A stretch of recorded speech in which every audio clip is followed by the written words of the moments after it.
What's going on, my crew? This is Rusty, and welcome to another episode of Rusty Discovers. In today's episode, I've got a lot to talk to you guys about because we have an official base.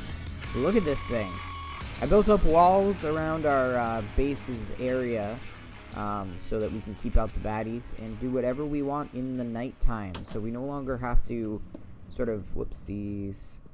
We no longer have to sit here and ever worry or be concerned about creepers or anything. We've got two entrances and exits. Just in case there's a creeper in front of here, I can run over to here and use that one. But also, if for some reason our base is compromised in some way, shape, or form, then we can go over here and boom, we're on the outside. Couple things also to note is, as you guys can see here, I'm working on building a basement area for projects that I'm sure are soon to come become a thing. But also, if we go up here, I've changed things around just slightly. You can see the hopper up here, but we've also got this upper room, so we can use the hopper as we need to, and then here we can get a little window, and we can basically do whatever we want with this stuff. Today, we're going to be working on getting ourselves the hibachi. So right off the bat, we've got enough concentrated hellfire. Next thing we need to do here is, which is what we'll do right off, is the blaze powder, redstone, and a string. One blaze rod that we can grind up. And somewhere, actually we've got more than that. Let's go up here.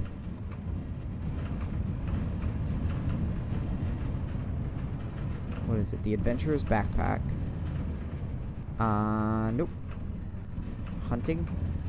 Must be in there. Yeah. Look at all this. We got quite a bit of blaze powder. So we should be good to go for a little bit. And now it's going to play nicely for us. Okay. So, the hibachi is the netherrack of the modern man. When receiving redstone, the element heats up. I'll show you guys basically this. And then once we get the bellows, while a strong force exerted by air expelled from the bellows extinguishes normal fires, it's not strong enough to extinguish the fire of a hibachi. The oxygen will expel air from the bellows and will raise the temperature of the hibachi fire, causing it to enter a state known as stoked. Stoked hibachi fire is required for crucible operations, pottery, and rendering. The more hibachis used, the faster the items cook, render, blah, blah, blah, blah, blah, blah, blah. Alright. So, oops. With this heating element, we should be able to make our first hibachi. And the tricky thing is, we're going to have to make a redstone clock. Alright, we got ourselves a hibachi. Now, we need the bellows. And the bellows is going to be a little bit harder for us to make, because we're going to need tanned leather of some kind, 2 belts, gear, and this is actually going to be pretty easy. We'll just have to reconvert this into a saw. But let's review this process. So we're going to need either bark or dung, which I don't know how to make dung.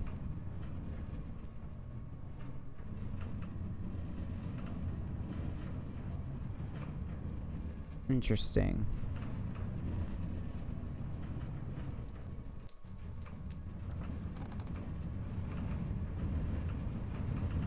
So birch bark, we only need 2 of it. Oh, look at that. Because we have a saw, this is super easy to get. Okay. Alrighty. Now that we've got our scorched leather, or whatever we call it, we can throw the rest of it in there. We really just need one more. As long as we can find our little snipper tools somewhere.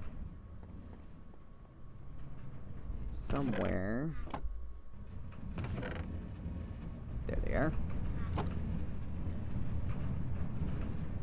Cut up all these, and then we'll cut up one specifically. Probably put this back.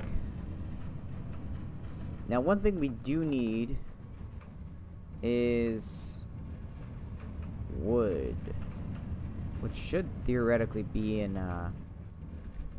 is it in the adventures? That's weird. So what does it want for the bellows? Yes, it wants siding. So that's pretty much just 2 of these. There we go. Let's get another belt.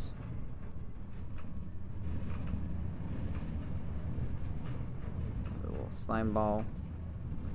And these slime balls, by the way, I think you can make really easily.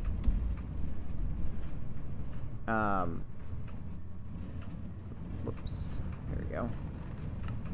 Oh, no, I had it right. Yeah, you can use the horse hoof method. So obviously the easiest way to get a slime ball is actually just go out and fight them. But I think possibly, at least at this stage in the game, one of the easier ways to do this, if you can't find slime balls, would probably be this, getting honey or maple syrup. If you can find a maple tree, this is super easy to get. I think there's little nodes on the trees that you can pretty much just knock. Okay, so now we've got the bellows. So I'll show you guys how this works.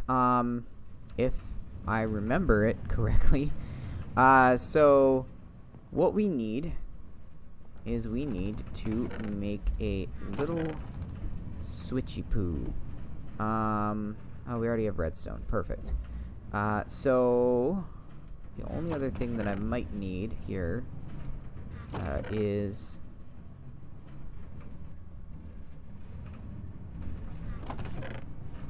some actual sticks. There we are. So this may be super... So this might actually be like super old. A super old way of doing things. However, it is effective. So we're going to make a redstone repeater. Just like that. And one more redstone piece. And pretty much you'll see that pretty much anybody can do this. So we'll come out here. Actually, I think I wanted to do this downstairs in the basement because of the fact that it's got a redstone thing. So we'll put this guy here. We'll put this guy here. And I believe we've got this set right because it should have a little thing right there. Alright, so what we're going to do here, and this is a pretty simple system, and I'm sure that somebody has come up with a better way by now, but this should prove effective. Is just have a redstone repeater on the lowest setting, and then a little line, and then it's not working.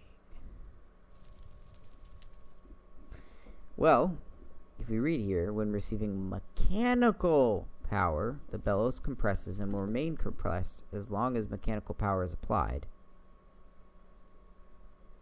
This is sad.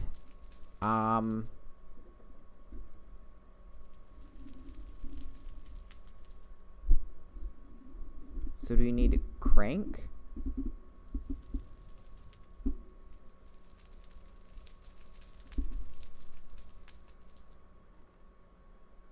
Oh, this can be achieved by using a turntable or other suitable timing circuit to cut mechanical power on a periodic basis. Stoked fire is necessary for the operation of the crucible. Got you. So what we need to do is we need to like make a down here a water wheel of some sort or something of that effect. Okay. Well, we got the water wheel. How do we make that, Bad Jackson? A wood blade, which absolutely needs glue.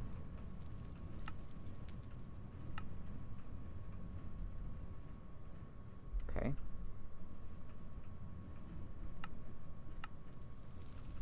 And that's only one, so we need 4 of those. Then we need these water wheel segments, which need a leather belt each. Oh boy. Oh, we got a wither skull. Put that right there. Well, how much? Oh no! Oh man, maybe it's still there. Maybe we can recover this. Did I pick it up early on? Because I put all the leather in there. Oh no. Okay, well, we should be okay with the belts, because that gives 4 each on that one. Alright. So, we're going to build a water wheel for the basement. We need 1, 2, 3, 4. How many slime pieces do we have? 8. They were right in my inventory in the first place, so that's perfect. That's exactly as many as we need. So we'll make the leather belt, and then down over in here, do we have the tanned hides in this? Nothing. We took it all. Okay. Interesting. Okay, so there are a couple other things that we need to account for here before we get too excited. One of them is we're going to need some axles, which are really not that difficult, but we're also going to need one of these gearboxes. So, head down. We got one last step to do here, and that is putting in the slime balls. So while those are cooking for a little bit there, I just want to thank you guys so much for all your support that you guys give me on this series. I've decided to make a little bit more of this on this channel. I've got a couple other series, obviously, that I do, but really what I want to sort of focus on maybe is doing this series and a few other ones that are decent, but I'm probably going to be doing a little bit more of Rusty Discovers in the week than just on Mondays, but we'll obviously have to wait and see how that goes, because it's always one of those things where you have to make sure that it's a decent decision. Alright, we're going to need a lot of these, so let's go check and see if we've got them. So a lot of decisions to make, and I actually sort of have some news. I'm doing something pretty risky, but I've talked with a lot of really smart people and really sort of gone with my gut a bit on this, and I've decided that I'm going to quit my job, and I'm not going to be doing YouTube full-time, obviously. That wouldn't be super smart given the size of my channel. But I am going to be working for myself a little bit, and so that's going to give me some time to actually play a little more of these games. One thing I've noticed has been part of my issue as far as just general feelings about life and positivity and stuff is my job is definitely really playing a pretty large role and making me feel making me feel quite a bit. I don't even know what a good word for it is. Oh my goodness. Let's put these in here, because I did not mean to do that. It's been playing quite a big role for a while now in making me feel pretty down. And so I feel like removing that stressor, as long as I can, obviously end up making quite a bit of money doing what I'm going to be doing. It should 100% both make me feel better, and on top of that will end up enabling me to do more. And so I'll be able to, first of all, have the energy to make these videos, but also hopefully be able to make have some more time to make them. Right now I spend about an hour and a half every weekday just traveling to work and back, so to be able to cut that down to 0, obviously I get an hour and a half of time back, so that's always good. Alright, so we're gonna cut a big old hole through the wall here.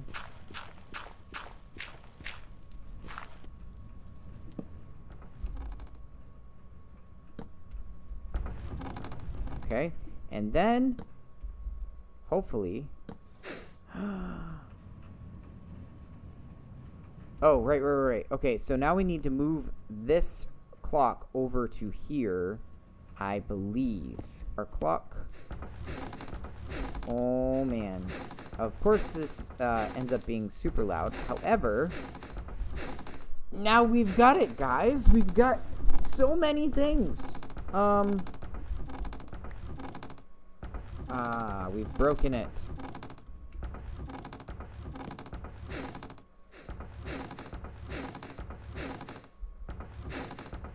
Is it because we needed to be closer to that? I don't know what happened there.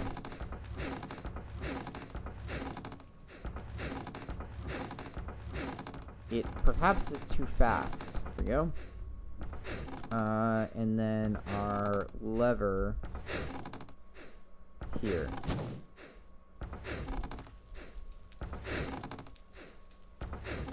That seems better anyways. That's more realistic. Okay. So, now that we have that done, and we've got the water wheel, which apparently we're getting ink sacks for some reason, now we've got this very important kiln. So I think that one may be the most crucial thing for us to build going forward. Seared bricks. We make grout in a cauldron, and then we take that cauldron in a stoked kiln to make 1 seared brick. But this is how we increase Tinker's Construct and really, really up our game as far as totally getting rid of that piece of crap upstairs, interestingly enough. We're gonna want to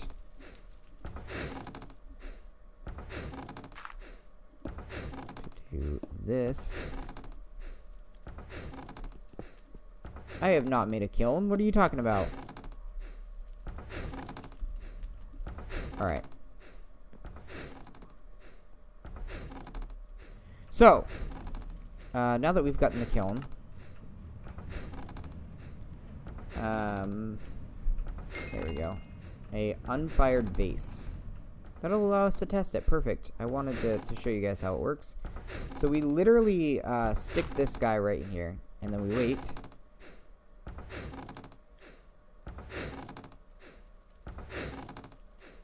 And boom.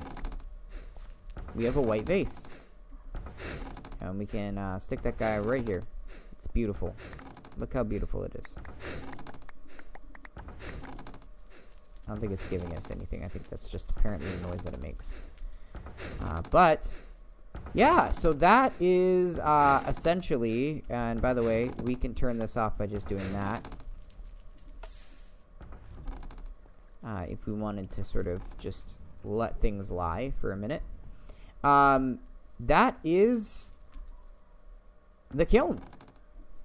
Okay, so let's talk a little bit about next steps here. So what I'm going to do on my own is get these smeltery controllers, because this is going to be an absolute annoying disaster to have to get to. In the next episode, my hope is, I'll probably complete some of these, but my hope is that I want to get us, if you notice, we've got these like little hexagonal things. I believe that sort of correlates with the next step. I don't think that it gets us into the industrial age or anything yet, but what we need to do is work towards this blast furnace. So we need 27 of these blast bricks.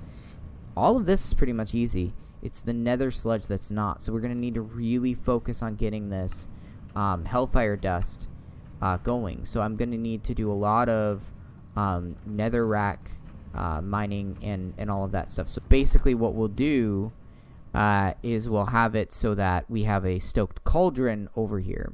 And that stoked cauldron will allow us to make the potash that we need for